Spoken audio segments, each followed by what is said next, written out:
Hello, good morning. Ayan yung aking kutsay. Ano bang Tagalog ng kutsay? Hindi ko alam. Hindi to onions Ano ba? Bakit ba napipilipit yung aking ano? Tapos yung manok, chicken. Hinayaan ko lang na maglakad-lakad dito sa aking garden kasi ongoing pa naman yung paggawa. Kakain muna sila ng mga uod-uod at saka dahon-dahon. Kailangan nilang kumain ng dahon. At yung isa kong tuta sumunod pala. Ayun. Nangangalikot dun sa sinunog kong dahon ng hindi pala. Yung ng kamoteng kahoy. Nato yung kamoteng kahoy at yung ng kawayan. So ayun, hindi pa tayo nilinis.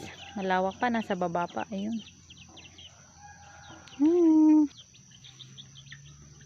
Ayun, madami pa tayong dilinisin dito sa aking farm.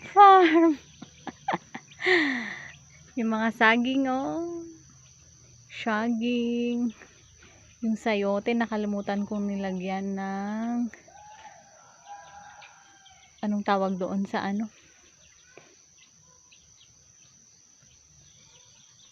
ayun, namumunga.